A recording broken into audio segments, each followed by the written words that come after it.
Halo, assalamualaikum warahmatullahi wabarakatuh, teman-teman semua. Gimana kabarnya? Kembali lagi bersama saya di channel Adam Service.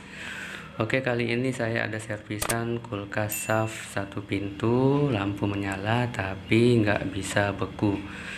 Dan ini pertama saya datang, kondisinya sudah pernah diservis teman-teman ya.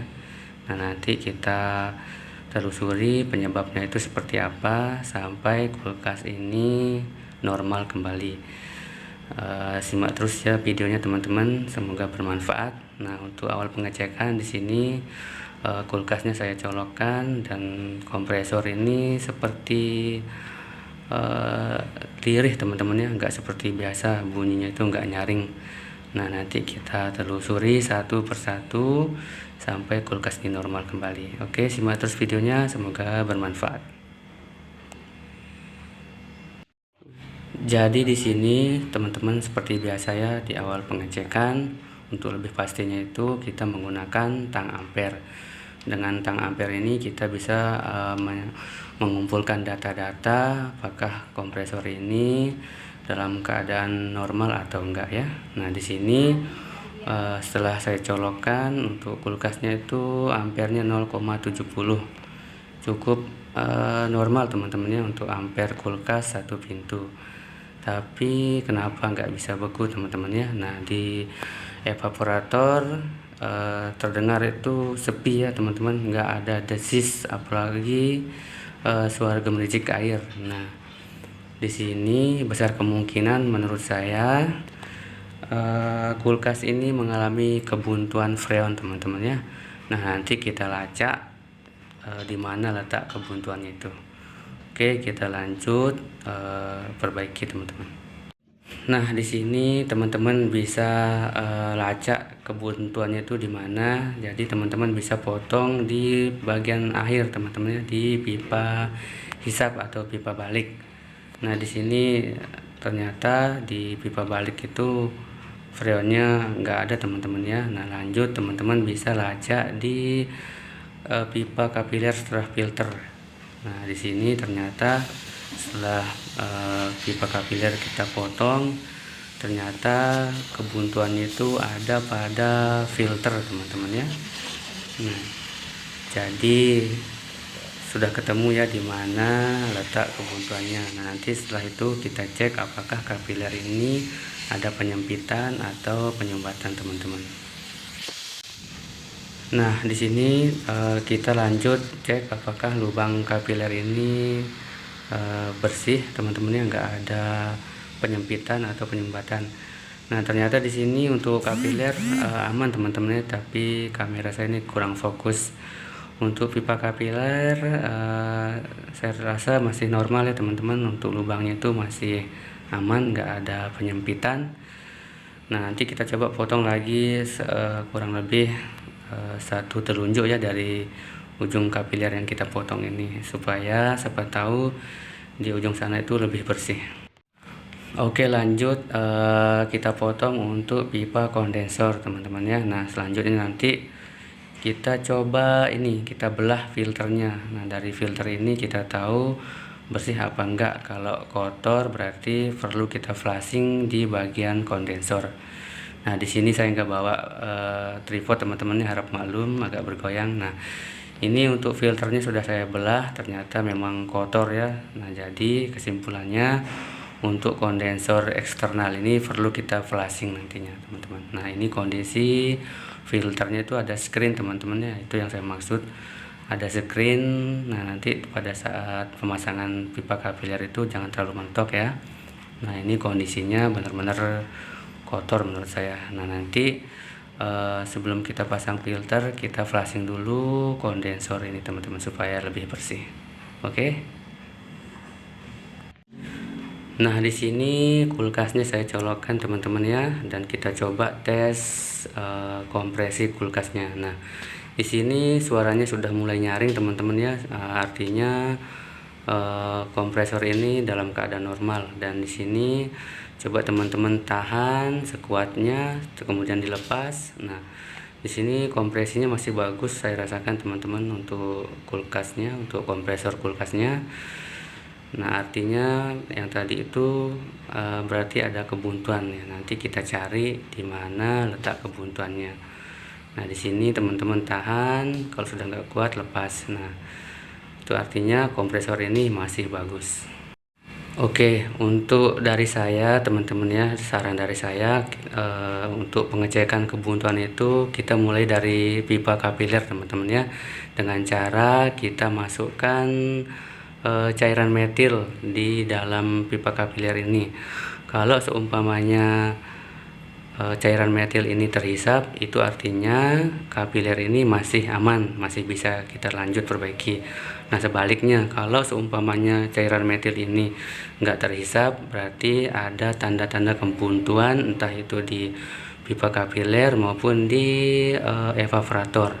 Nah, di sini untuk kulkasnya sudah saya nyalakan, dan ternyata di sini setelah saya tunggu beberapa lama, cairan metil ini nggak terhisap juga teman-teman ya. Artinya kulkas ini mengalami buntu yang parah teman-teman ya, karena informasi dari yang punya sudah 3 kali servis tapi tetap saja nggak bisa normal. Jadi untuk kali ini penanganannya lebih serius teman-teman ya, kita harus jeli.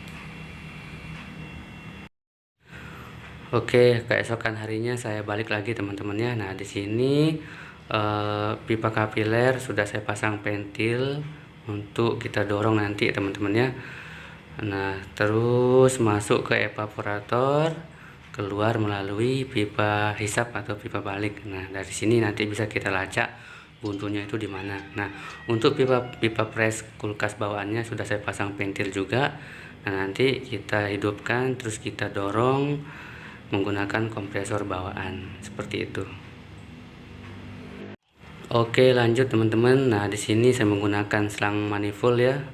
Untuk warna kuning kita sambung di pipa pres, dan yang warna biru kita sambung ke pipa kapiler. Nah, nanti kita coba buka pelan-pelan ya untuk keran manifoldnya, sambil kita amati apakah ada kebuntuan atau udaranya itu lolos dari pipa hisap. Nah, di sini untuk kulkasnya kita nyalakan teman-teman ya. Nah, untuk keran manifoldnya dibuka. Nah, di sini ternyata memang nggak sama sekali ya, nggak ada udara keluar sama sekali, bahkan dengan tekanan hampir di 100 psi teman-teman ya, masih nggak ada udara yang keluar. Nah, kita coba berulang kali, tetap saja ya teman-teman, nggak ada udara yang keluar melalui pipa balik atau pipa hisap. Nah, itu artinya nanti kemungkinan kita lacak sedikit-sedikit apakah di ujung pipa kapiler yang di atas teman-teman ya, yang di bagian evaporator itu ada kebuntuan. Nanti kita potong sedikit-sedikit. Jadi sebelum kita potong yang di bagian atas, nggak ada salahnya kita potong yang di bawah dulu teman-teman ya, sedikit demi sedikit, siapa tahu penyumbatannya itu ada di sekitar sini. Nah, di sini setelah saya potong untuk pipa kapilernya normal aja teman-teman ya, untuk lubangnya itu bersih, nggak ada penyumbatan, nggak ada penyempitan. Nah, nanti kalau memang seperti itu baru kita lacak di bagian atas, di pangkal evaporator setelah kapilernya teman-teman ya. Nah, di sini lanjut kita pasang lagi untuk pentilnya. Nah, ini dia teman-temannya, untuk lubang kapilernya ini masih bersih, alhamdulillah. Berarti nanti kita lacak di bagian atas. Dan ternyata teman-teman ya, baru saya perhatikan ternyata untuk kapiler ini juga sudah diganti total teman-teman. Nah, kemarin pas saya pengecekan itu nggak saya perhatikan. Nah, di sini artinya kalau sudah diganti berarti kita lacak di bagian evaporator dan juga di pipa balik. Oke, di sini saya putuskan untuk bongkar evaporatornya teman-teman. Nah, nanti setelah itu kita cek apakah ada hembusan udara yang naik ke atas. Nah, di sini teman-teman bisa buka baut yang ada. Selanjutnya teman-teman buka frame-nya teman-teman ya. Dibuka hati-hati pelan-pelan supaya nggak patah. Nah, seperti ini ada knob-nya di bagian atas dan samping. Teman-teman bisa buka aja ya, gampang. Yang penting hati-hati aja. Oke, di sini untuk frame-nya sudah saya buka dan kita copot untuk kabel kelistrikannya yang terhubung ke termostat. Karena kita tujuannya sekarang ini untuk melacak kebuntuannya itu ada di mana teman-teman ya. Nah, ini yang saya maksud, pangkal evaporator yang setelah kapiler masuk dari bawah. Nah, nanti kita foto apakah ada udara masuk atau enggak teman-teman ya. Nah, biasanya di sini sih ada kotoran teman-teman biasanya. Nah, di sini untuk pipa kapiler kita coba potong sedikit aja, jangan banyak-banyak ya. Nah, setelah itu baru kita coba tembak lagi menggunakan kompresor bawaan. Semoga aja tembus teman-teman ya. Nah, setelah kita potong, ternyata di sini juga alhamdulillah untuk ujung pipa kapiler ini alhamdulillah bersih ya, untuk lubangnya itu normal. Nah, lanjut nanti kita coba dorong di bagian pipa balik. Oke, di sini untuk kulkasnya sudah saya nyalakan teman-teman. Untuk seperti biasa, selang yang warna kuning kita sambung di pipa pres. Terus lanjut keluar ke selang yang warna biru. Untuk kerannya full open teman-teman ya.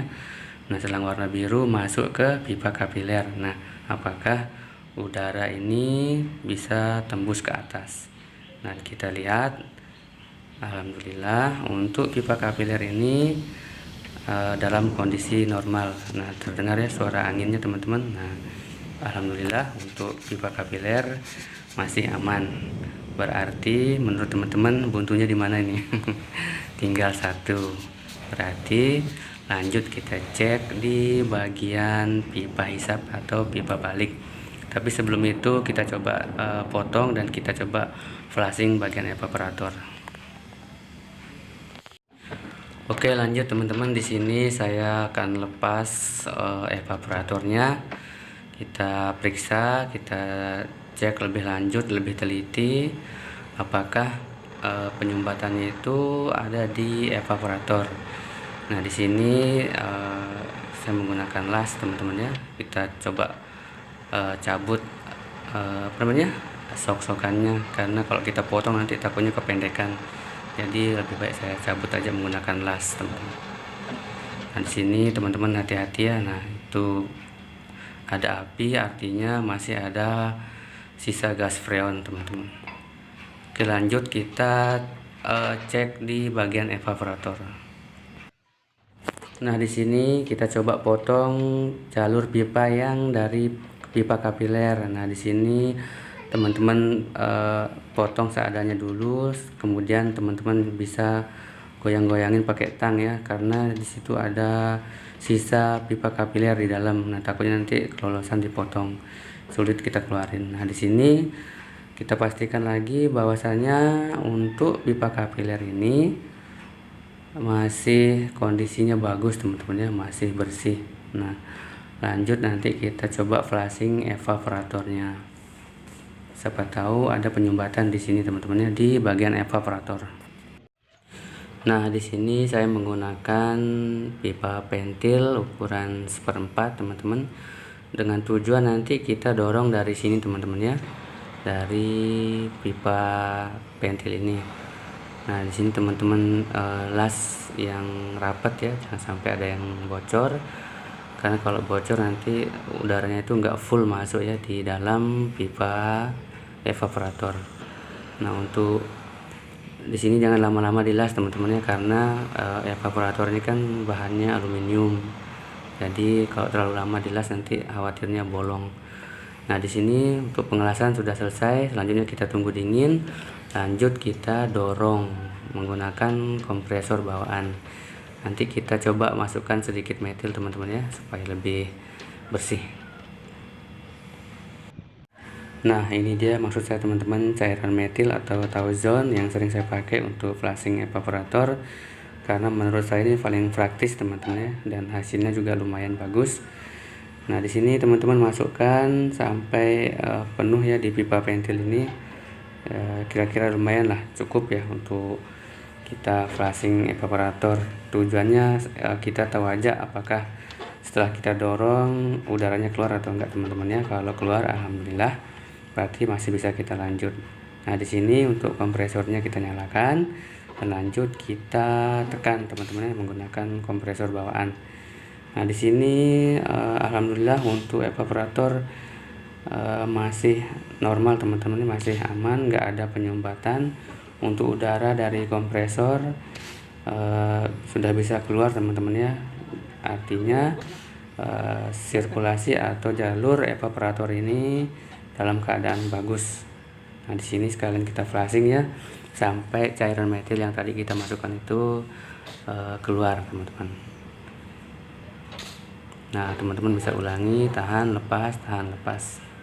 Oke lanjut teman-teman, setelah pipa kapiler, evaporator kita cek semuanya alhamdulillah normal. Langkah terakhir yang teman-teman cek itu yaitu pipa hisap atau pipa balik. Nah seperti biasa kita dorong menggunakan kompresor bawaan, apakah pipa balik ini dalam keadaan normal atau enggak. Nah di sini kulkasnya kita nyalakan dan kita lihat hasilnya sudah ada indikasi buntu teman-teman ya. Nah teman-teman bisa lihat ya, tekanannya naik terus. Nah di sini ada indikasi kebuntuan ya teman-teman di pipa hisap atau pipa balik. Nah coba nanti kita cek di bagian atas apakah ada udara yang keluar atau enggak ya teman-teman. Kalau enggak berarti fix di buntunya itu ada di pipa hisap atau pipa balik. Nah di sini untuk tekanannya kita coba tes tahan, dan ternyata di sini udaranya tuh nggak keluar teman-teman ya, bahkan ternyata ini banyak kandungan oli di dalamnya nih. Nah teman-teman bisa lihat tuh ya, dengan tekanan tinggi udaranya tuh nggak bisa keluar. Kemungkinan pipa hisap ini ada penyempitan di dalam styrofoamnya teman-teman ya, makanya nggak keluar sama sekali udaranya nih. Ini benar-benar parah ini teman-teman. Oke, coba ya kita usahakan dorong menggunakan metil, siapa tahu bisa tembus ya teman-teman. Nah di sini kita coba masukkan metil secukupnya, lanjut kita dorong nanti, mudah-mudahan bisa tembus sebelum kita ganti total teman-teman untuk pipa balik ini. Nah di sini untuk metil sudah kita masukkan, lanjut kita pasang selang yang warna biru, kita dorong apakah bisa tembus atau enggak teman-teman ya. Nah di sini untuk tekanannya masih tinggi ya, belum juga bisa tembus.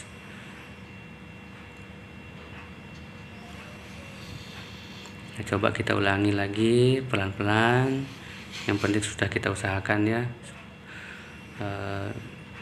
syukur-syukur bisa tembus. Dan ternyata di sini memang masih aja ya, masih belum bisa tembus. Jadi seperti itu teman-teman ya, cara kita melacak kulkas yang mengalami buntu freon teman-teman, mulai dari filter, kapiler, evaporator, dan juga terakhir nih di pipa hisap.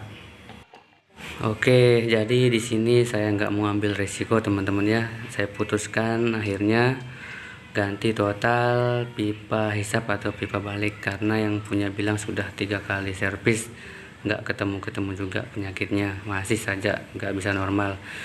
Akhirnya saya putuskan ganti pipa hisap. Ukuran di sini saya pakai ukuran 1/4, kurang lebih itu panjangnya 2 meteran lah teman-teman ya, menyesuaikan dengan tinggi kulkas dan kita lebihkan untuk sambungan evaporator dan juga di filter nanti.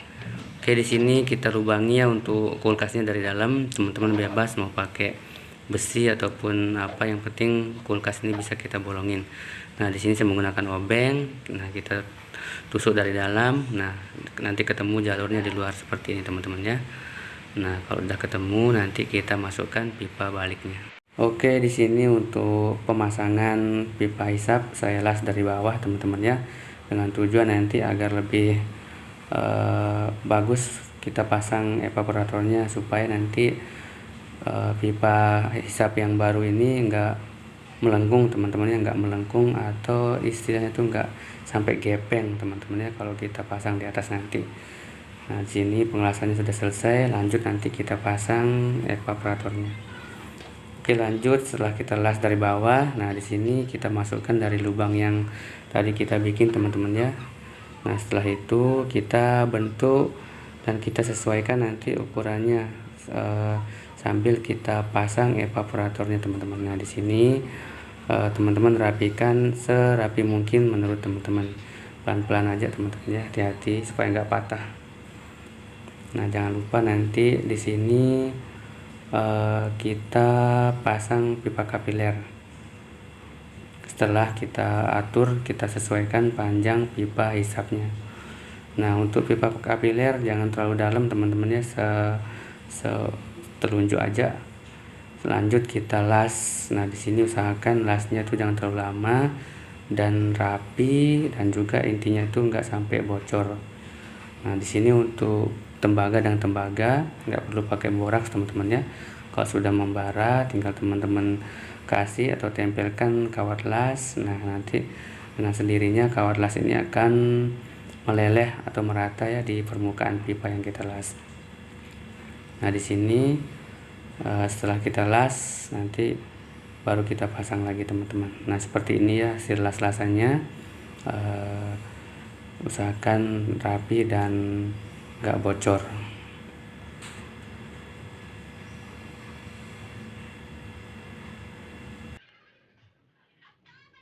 Oke, setelah semuanya selesai kita pasang, kita las, lanjut kita coba dorong teman-teman ya, apakah sudah ada udara yang keluar mulai dari pipa kapiler naik ke evaporator dan keluar melalui pipa hisap atau pipa balik.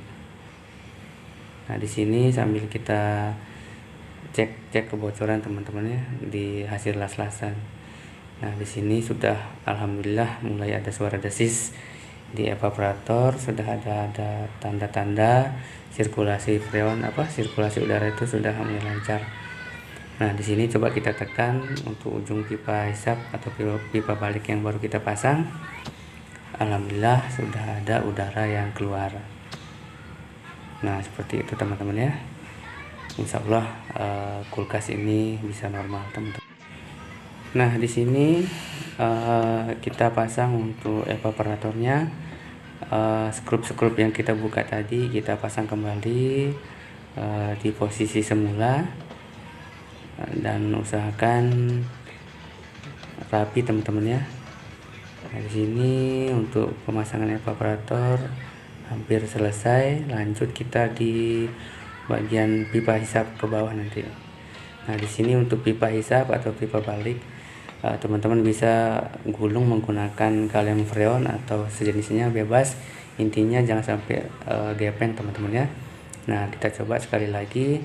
Untuk kulkasnya kita nyalakan, dan alhamdulillah untuk sirkulasi udara sudah lancar, alhamdulillah.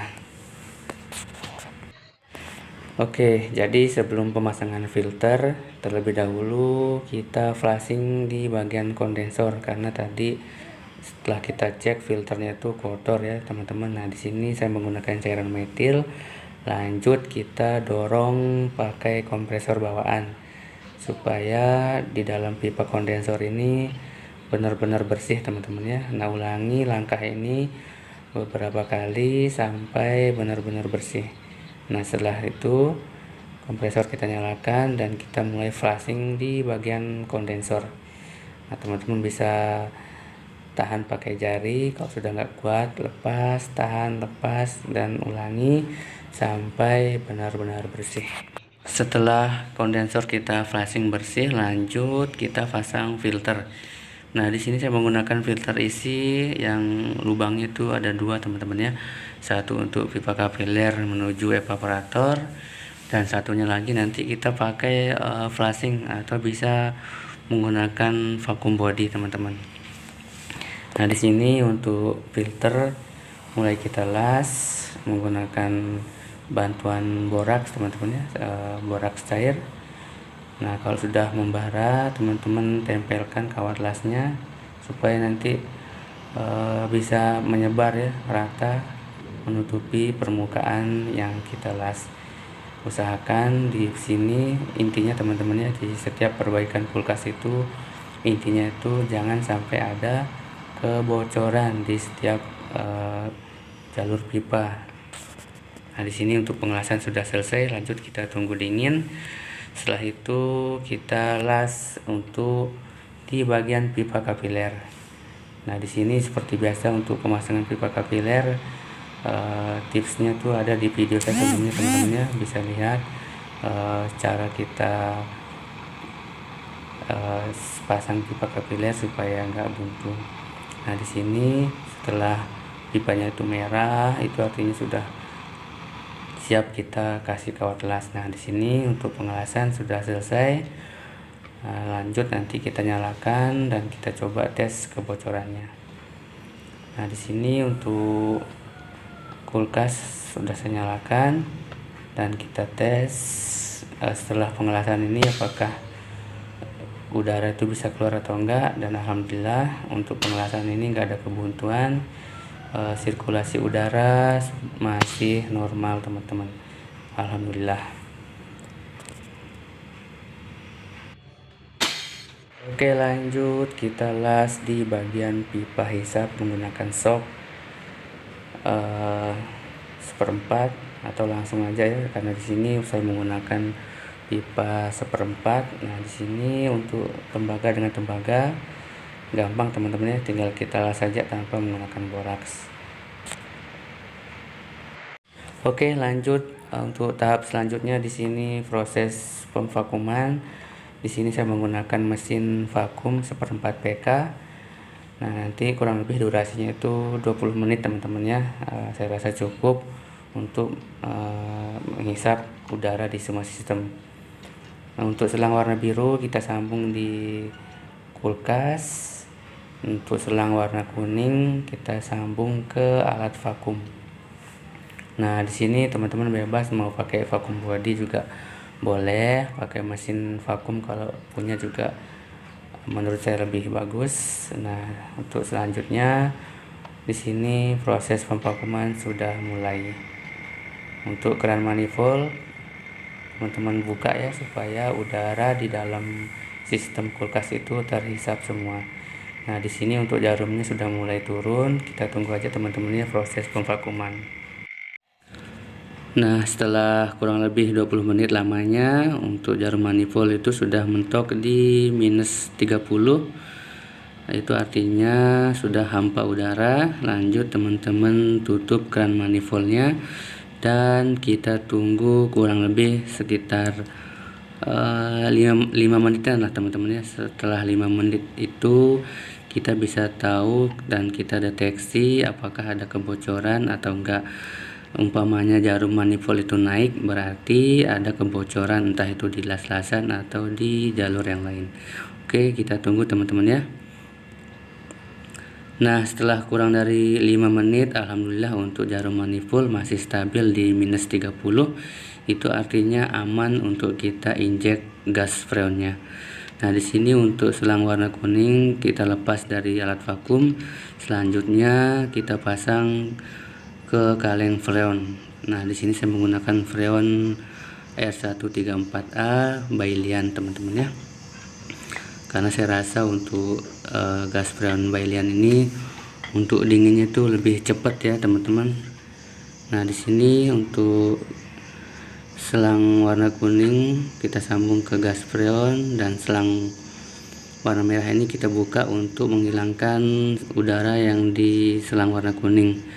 Selanjutnya kita buka full keran manifold yang warna biru supaya gas freon itu masuk ke dalam pipa kulkas. Nah, di sini teman-teman bisa tunggu sampai pipanya teman-teman bisa tunggu sampai jarumnya itu stabil ya, kurang lebih di 50 psi.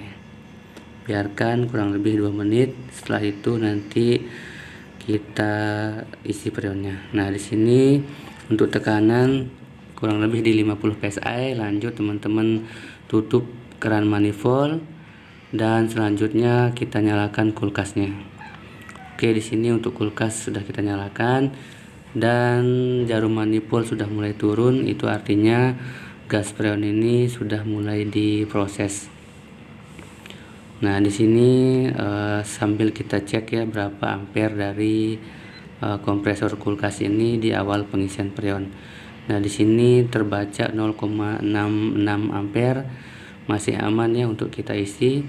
Nah, untuk jarum manipul bertahan di 0 PSI. Nah, nanti teman-teman bisa ulangi isi pelan-pelan. Kalau saya itu ngisinya satu strip teman-temannya supaya enggak buntu. Nah, teman-teman ulangi langkah ini sampai tekanan itu nanti teman-teman isi di 15 PSI teman-teman. Nah, kalau memang sudah evaporator rata, boleh di bawah 15 PSI teman-teman ya. Nah, di sini untuk pipa filter sudah mulai hangat, pipa press juga sudah mulai hangat. Alhamdulillah sirkulasi freon sudah lancar. Nah, di sini untuk tekanan stabil di kurang lebih 10 PSI. Ampere juga sudah lumayan. Nah, untuk kondensor saya rasakan hangatnya merata. Pipa filter juga sudah mulai hangat. Alhamdulillah tanda-tanda untuk gas freon ini sudah lancar ya. Dan pastikan semua las-lasan itu aman, nggak ada bercak-bercak oli. Nah, seperti ini ya teman-teman, bisa cek satu persatu. Nah, untuk suhu di bagian evaporator sudah di minus 5,7 derajat Celcius, dan kondisi evaporator alhamdulillah untuk bunga esnya sudah mulai terbentuk. Dan terdengar juga di sini ya untuk sirkulasi udaranya itu bagus sekali ya, suara desisnya. Nah, di sini sudah mulai rata. Nah, kalau sudah rata teman-teman sudahi aja ya untuk pengisian freonnya, tidak usah ditambah karena semakin dingin tekanan freon juga turun, ampere pun juga turun, bukan berarti itu ada kebocoran teman-teman ya. Oke, kalau sudah begitu teman-teman tutup kaleng freon dan buka jalur pengisian. Dengan begitu untuk langkah ini sudah selesai teman-teman ya. Jadi seperti itu cara kita menangani kulkas yang buntu. Oke teman-teman, cukup sampai di sini dari saya. Semoga bermanfaat. Jangan lupa like, komen, dan subscribe. Sampai jumpa di video selanjutnya. Sehat, berkah, berlimpah untuk kita semua. Amin ya robbal alamin. Assalamualaikum warahmatullahi wabarakatuh.